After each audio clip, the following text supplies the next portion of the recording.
मुअज़्ज़ज़ नाज़रीन व सामीन, अस्सलामु अलैकुम वरहमतुल्लाहि ताला व बरकातुहू। मेरे ख़्याल से आप तमामी हज़रात खैरियत से होंगे। आज के इस वीडियो में हम आपको बताने वाले हैं कि कुर्बानी किस शख्स पर वाजिब है।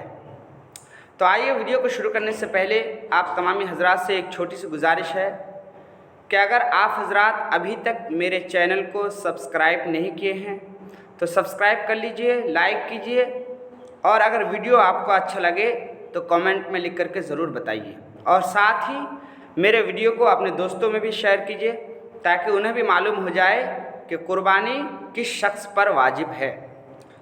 तो आइए वीडियो को शुरू करते हैं। मोहतरम नाज़रीन, कुर्बानी वाजिब होने के लिए चंद शराइत हैं। सबसे पहली शर्त मुसलमान होना, काफिर ना हो। कुर्बानी मुसलमान पर वाजिब है, काफिर पर नहीं। उसकी वजह यह है कि कुर्बानी करना ये एक इबादत है। कुर्बानी करना ये एक इबादत है और इबादत काफिर से मकसूद नहीं होता। तो लिहाजा जब इबादत काफिर से मकसूद नहीं होता तो कुर्बानी काफिर पर वाजिब नहीं होगा। चूँकि इबादत सिर्फ मुसलमान ही कर सकता है, मुसलमान ही पर मकसूद होता है, तो इसलिए कुर्बानी मुसलमान पर वाजिब होगा, काफिर पर वाजिब नहीं होगा। तो पहली शर्त मुसलमान होना। दूसरी शर्त मुकीम हो, मुसाफिर ना हो। यानी कुर्बानी मुकीम पर वाजिब है, मुसाफिर नहीं। मुकीम का मतलब अपने घर में या किसी दूसरी जगह लंबे टाइम तक वो रहे, ठहरे रहे, तो उसको बोलते हैं मुकीम। और अगर वो आदमी सफ़र करता है तो उस पर कुर्बानी वाजिब नहीं है। यानी कुर्बानी मुकीम पर वाजिब है, मुसाफिर पर वाजिब नहीं। तो अब आइए मुसाफिर किसको कहते हैं जानिए।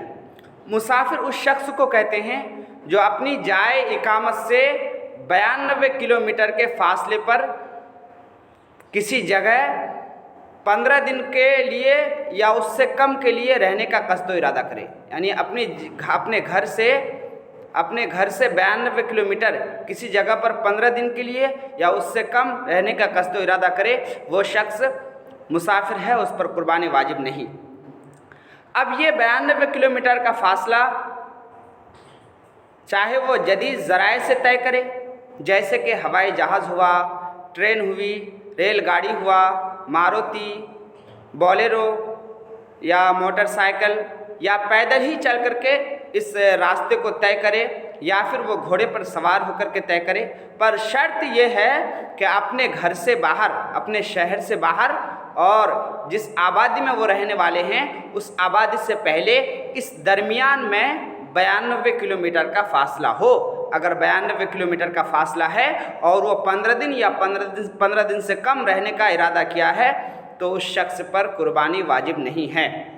लेकिन यहाँ पे एक बात आप याद रखें कि मुसाफिर पर अगरचे कुर्बानी वाजिब नहीं है, अगर वो कुर्बानी करना चाहे तो नफली कुर्बानी कर सकता है, उसको सवाब मिलेगा।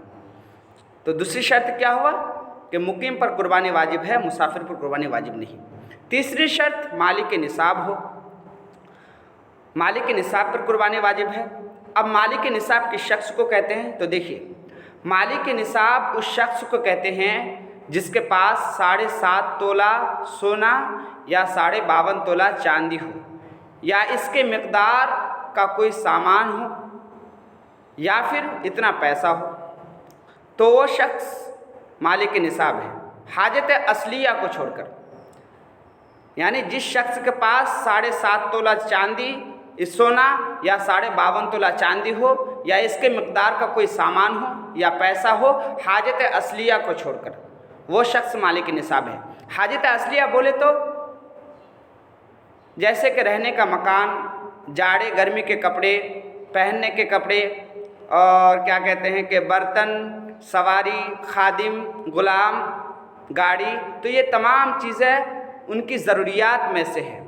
तो इन तमाम ज़रूरियाती चीज़ों को छोड़ करके अगर उसके पास 52.5 तोला चांदी हो या फिर उसके मिक़दार में कोई सामान हो, उसके मिक़दार की कीमत का कोई सामान हो या फिर पैसा हो, तो वो शख्स मालिक निसाब है, उस पर कुर्बानी वाजिब है। अगर वह कुर्बानी नहीं करता है तो वह गुनहगार होगा। तो और अगर हाजत असलिया को छोड़ करके वो 52.5 तोला चांदी के मिकदार का मालिक ना हो, या कोई उसके पास उतना सामान भी ना हो जो 52.5 तोला चांदी के मिकदार की कीमत को पहुंच जाए, या फिर उसका उतना पैसा भी ना हो, तो उस शख्स पर कुर्बानी वाजिब नहीं है। तो कुर्बानी वाजिब होने के लिए कितनी शर्तें हुई? सबसे पहली शर्त मुसलमान होना, मुसलमान पर कुर्बानी वाजिब है, काफिर पर नहीं। दूसरी शर्त मुकीम पर कुर्बानी वाजिब है, मुसाफिर पर नहीं। तीसरी शर्त मालिक के निसाब पर कुर्बानी वाजिब है, जो शख्स मालिक के निसाब नहीं है उस पर कुर्बानी वाजिब नहीं है। तो मैं उम्मीद करता हूँ कि आप हजरात को अच्छी तरह मालूम हो गया होगा कि किस शख्स पर कुर्बानी वाजिब है, और जिस शख्स पर कुर्बानी वाजिब है और जिस पर नहीं है, इनके दरमियान जो वजह है वो भी आपको मालूम हो गया है। तो मैं उम्मीद करता हूँ कि आप तमामी हजरात इस चीज़ को अच्छी तरह से याद रखेंगे, और साथ ही मैं दुआ करता हूँ अल्लाह की बारगाह में कि अल्लाह तबारक व तआला आपको सही समझ अता फरमाए और शरीयत की तालीम को हमेशा सीखने की तौफीक अता फरमाए। और आखिर में एक बात कि अगर अभी तक आप हजरात मेरे चैनल को सब्सक्राइब नहीं किए हैं तो सब्सक्राइब कर लीजिए, लाइक कीजिए, और अगर वीडियो आपको अच्छा लगे तो कमेंट में लिख करके ज़रूर बताइए, और मेरे वीडियो को अपने दोस्तों में भी शेयर कीजिए ताकि उन्हें भी मालूम हो जाए कि कुर्बानी किस शख्स पर वाजिब है। आज के लिए इतना ही। अल्लाह हाफिज़।